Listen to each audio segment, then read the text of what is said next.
Hey, welcome to Outside 50, the first episode ever of US Footy News new podcast. I am Wayne Kraska here in Rome, Georgia, and with me is Shaibani from the Los Angeles Dragons.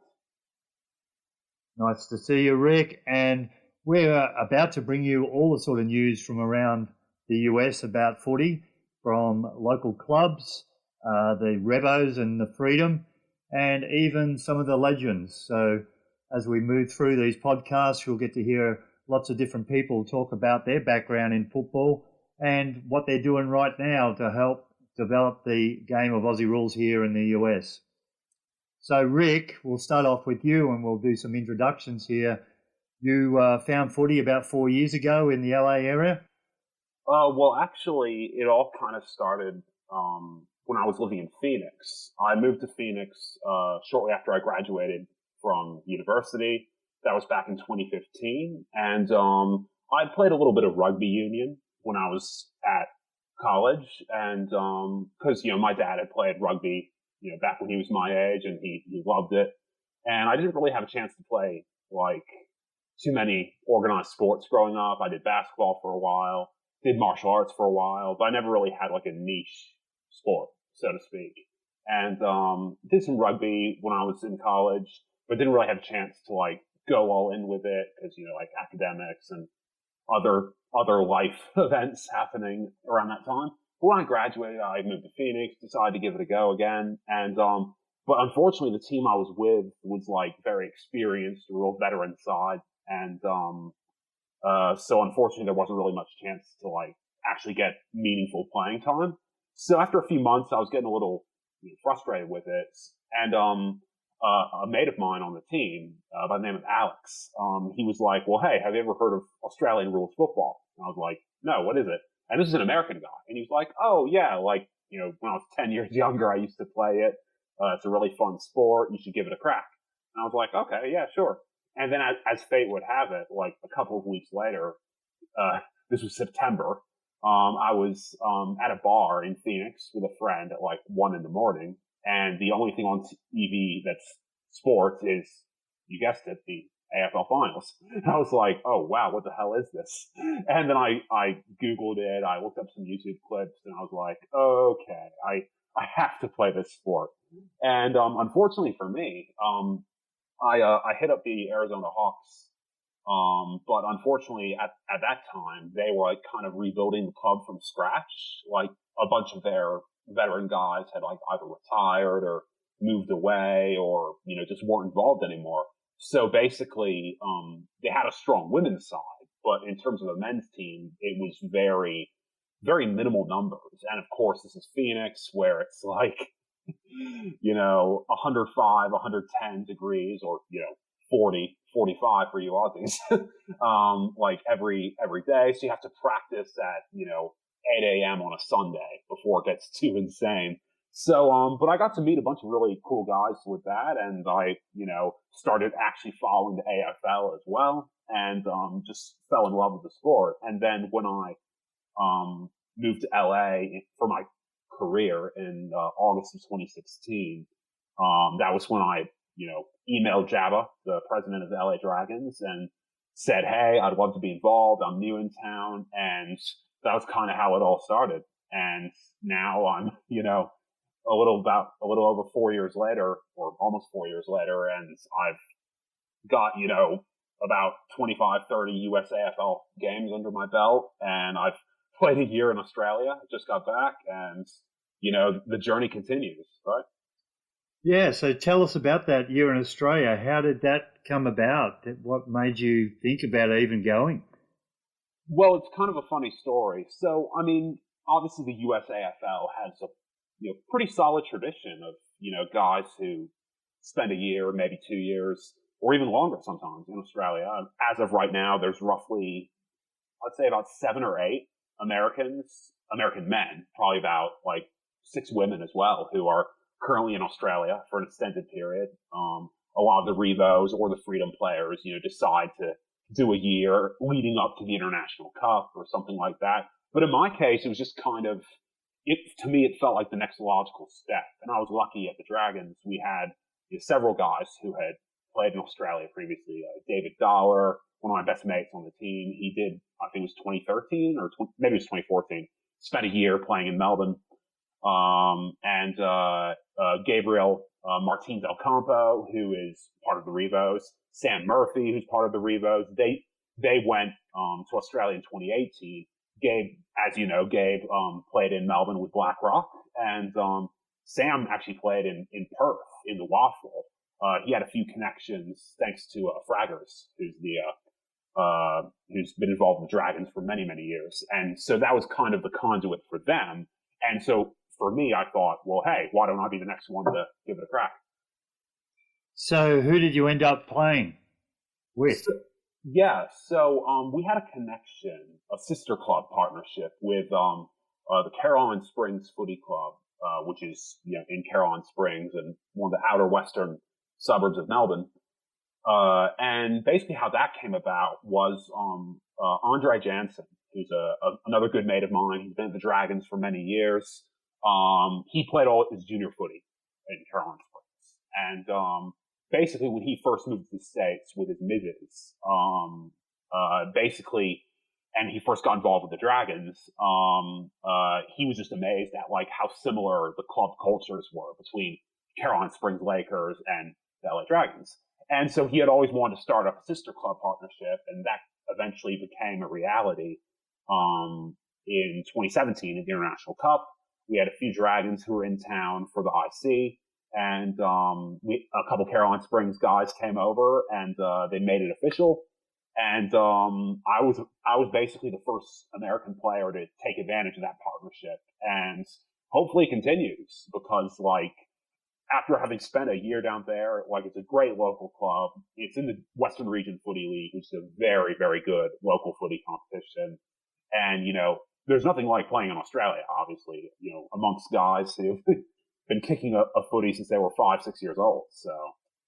Yeah, that must be a real experience, having to go down there and see footy clubs with club rooms and facilities and, juniors and, different levels, not only a senior team, but also a reserve team. So what sort of adjustments did you have to make to all that? That would have been pretty eye-opening, I guess. Yeah, definitely. And obviously, again, going back to Dre, he left Caroline Springs, about half a decade or more ago. And of course, in footy years, that's like a generation. Like a bunch of people still remembered him and knew him. When I said, I was with Dre's club in LA, they were like, oh, cool. And then again, they were like, the other half of the team, they were like, wait, you play footy in the US? That's really cool. So it was kind of like an education for both of us. Me, obviously, in terms of, being a very raw talent that was still very inexperienced and didn't really, know exactly what I was getting into in terms of the demands of local footy, and also how crazy Melbourne winters are. But it was obviously an amazing experience, and I was surrounded by a bunch of really talented blokes, and 95% of the entire experience was incredibly positive, and I was surrounded by some really great teachers, really great mentors who could really help further my development, and I reckon it did me nothing but good. What was the thing that stood out at, say, practice that was so much different to practicing in LA? I mean, apart from the obvious things like the weather, it was very demanding. Like I was, my conditioning was good enough to where I could keep up with everyone adequately. I didn't feel, overshadowed in that area, thankfully. Obviously, I knew my skills, again, were very raw compared to, these other guys. But it was, a lot of the drills were very similar. It's just, the speed of the game, the speed of training, everything is so much faster at first, and it kind of takes you a while to, regain your bearings and kind of, get used to it, get acclimated to it, and make sure you're, not embarrassing yourself. But, it was really great. And when you've got 35, 40 blokes at training, every single time, twice a week. Like that's, great atmosphere. And we had great facilities at Caroline Springs, and they're going to be getting even better. They're going to be expanding and renovating a lot of the facilities in 2020 and 2021. So that's really exciting to see. So you would have enjoyed a few wins then if the club is as successful as what you say. Well, actually, the 2019 season, it's one of those seasons where you kind of look back on like what could have been. And like we had a really solid senior side and a resi side, very experienced, very physical, very athletic. But we just got annihilated by the injury bug. In fact, one of our assistant coaches, Steve Glenn, a really good bloke, a good friend of mine, Steve-O told me, he's a former VFL player. He's like in his 30s now. And he said to me, Rick, in 34, 35 odd years of being involved with footy at some level, I have never had a season this bad injury-wise. Yeah, we had AC joints, collarbones, a broken jaw, a lost kidney. The guy who lost his kidney, career over, period. Wow. Just like that. It was terrible. And one guy tore basically every ligament in his knee. Another guy, like every injury you can think of, basically. And we were losing upwards of 2-3 guys a week sometimes in the seniors and the resis. And we even had to get some of the under 18s players to fill in the seniors. And thankfully, at Caroline Springs, the youth programs, under 18 guys are extremely talented. So thankfully, a lot of them were able to hold their own. But at the same time, you never want to be in a position where your depth is that precarious. And, and of course, you're trying to stay within the salary cap and all that other stuff. So ultimately, the seniors only won like 5 or 6 games. On the resis, I played 9 games in the resis. We did pretty well, although we kind of faded down the stretch again thanks to injuries, and we got bounced in the first round of the finals by I believe it was Hopper's Crossing, if I'm not mistaken. But yeah, in the resis we won like 10 games, 10 or 11 games. We had some really quality depth. A lot of the of course a lot of the seniors who get dropped sometimes from week to week filling in the resis, and they do great. So again, it was a fantastic learning experience, and I reckon it was just a great experience all around for me to be surrounded by guys who were, just in terms of football IQ, they know exactly what they're doing. They've been there, they've done it. And if they need to direct traffic, they'll do it. And that's so valuable because, again, the speed of the game compared to the US, like from a US perspective, these teams would run circles around Golden Gate or Austin, like this is top notch footy. And so obviously it was a little bit of being thrown into the deep end at first, but again, I don't regret any of it. It was awesome.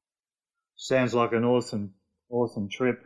What would you think that you could be bringing back to the Dragons this year? Do you think you'll be more skillful or more experienced about play in general, or is there something else that you'd be looking to impart on your game when playing this year?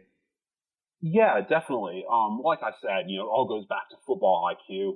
I know that's grown in spades. Just absorbing everything around me down in Oz, and yeah, it's going to be a good transition, I reckon, because now that I'm one of the more veteran players, and I have the year in Australia under my belt. It's going to help me just in terms of, mentoring the younger guys, helping the American players who are, not that experienced yet. And of course, just with the new recruits, making them feel welcome and, make sure everyone's, a cohesive unit. And, I actually got invited back on the Dragons board, which is going to be fun. And, but it's going to be great just because, obviously I know more than I did going to Australia, and it's going to be fun to be able to translate all of that back to the USAFL level. Yeah, I guess for US clubs here, that's something that they don't dip into very regularly, and I'm sure that there's some huge advantages in those types of relationships. I actually saw Gabe play at Blackrock when I was down there last year or the year before maybe, and he played great, and he was running through the midfield at that time, and I called out to him actually nationals in Florida this past year, and he knows a lot of the people I actually used to play with. I actually played with Black Rock when I was far younger than I am now. But anyway, so from here on, when does LA start practice? We're probably going to be kicking it off around early March. I'm thinking that's usually when it starts back up. Although it's TBD as of right now. Thankfully, we've as of right now we've got some good facilities, like some good practice areas. We have access to a lighted field, which is great. Like once daylight savings begins and all that, so that's going to be real key to training in the evenings. And yeah, it's going to be fun because the leadership, like and the board, is going to be largely intact. Like most of the same guys are coming back, and we've lost a couple of guys who moved away or temporarily retired, stuff like that. But no, it's going to be really fun, and I reckon we've got a really strong nucleus heading forward. It's just obviously with the Dragons, it's just been a case of like getting over that last hump. We still lose to Austin, we still lose to Golden Gate all the time. So as of right now, it's just getting over that last hump, making sure we have better depth and just better skill heading forward. And of course, a lot of that comes back to like developing the American players and making sure they're comfortable with their roles and that they can contribute to the team in their own way. Terrific. I look forward to hearing a lot more, and obviously to establish those sort of relationships with the club back there can only benefit everyone within the club. So it's obviously difficult and a lot of steps to take, but something that we all should be probably looking at. So a little bit about myself. For those who don't know me, I've been involved in US footy now for nearly 20 years. I migrated over here in 2002 after playing a couple of games prior to that. Involved in the Atlanta Kookaburra Club all that time. I've been either president or coach probably nearly every year since, and this year still the current president. I live on about an hour and a half out of Atlanta now, and started my own team called the Rome Redbacks about a year and a half ago. But still trying to grow the game and concentrating a lot more locally these days on developing football in the regions of Georgia. We assisted the Savannah team getting up and running last year, also helping the Jacksonville Saints get on board, and just having fun, enjoying the game. I have been a USA coach. I coached the USA Freedom team. I was the inaugural coach from about 2007 to 2010, and took the US team down to Australia for the first time in 2009, and we played 4 games in 10 days. Unfortunately, didn't come home with a win, and then was happy to step aside and let Barnesy from Golden Gate actually take over the reins. Still enjoy coaching as much as ever. That's always been my passion, having coached in Australia and coached country footy in Australia. That it really is what I get the most kick out of. The administration side, it just happens to go with it. And in Atlanta over the years, we have had some really good years on and off the field, but also we've had some really low years. There was a time when I said that Atlanta was in the valley, or maybe in a cave in the valley, but we've continued to survive, and we've been around now 21 years. So it's been a great opportunity for me to keep in touch with the game and certainly try and grow the game. So I, with US Footy News, who I helped start with Chris Adams out of DC, we saw a need several years ago, I think in the late 2000s, where the US Footy website didn't really give him much news about the game.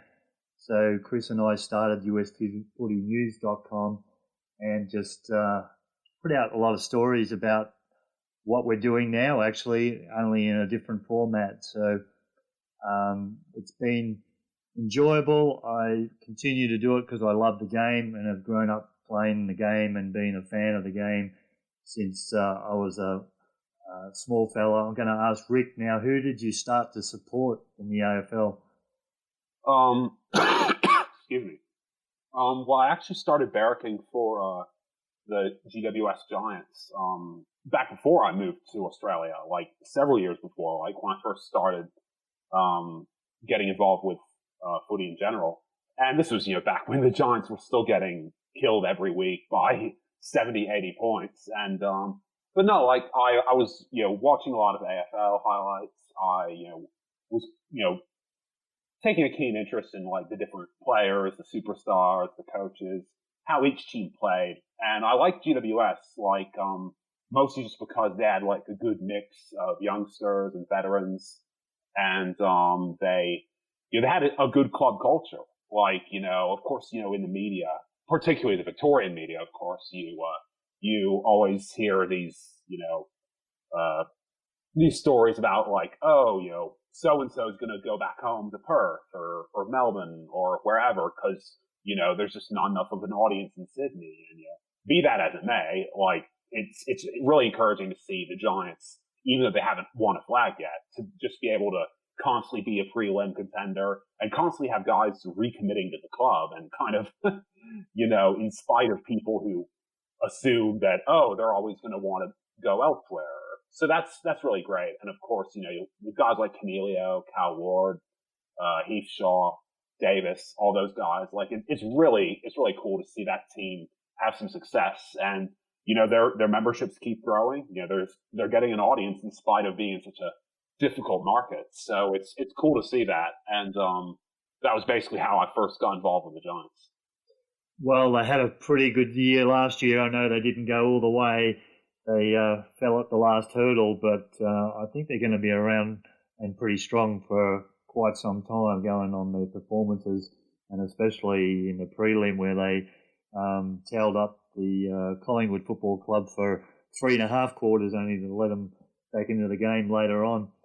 I myself, been a Carlton supporter since I was 3 or 4 years of age. So I go way back to the halcyon days of the Blues and sticking with them at the moment. And hopefully with Paddy Cripps leading the show, he continues on this year and has a big year. But at the same time, we have AFLW now coming into the fray with new teams this year. And that's certainly going to be great to watch as well. And that just starts in a couple of weeks.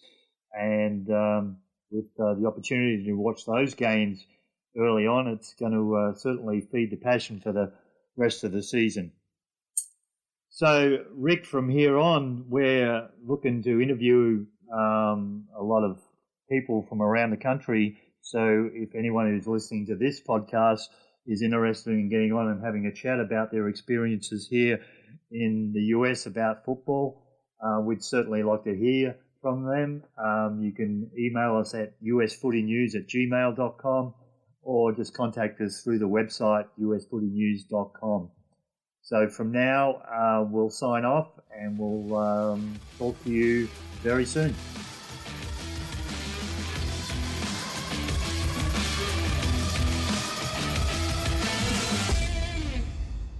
Outside 50 is brought to you with the help of Play Aussie USA. Play Aussie is the only place in the USA you can buy the famous Sharon football, a proud sponsor of the USAFL. Visit them at playaussie.com.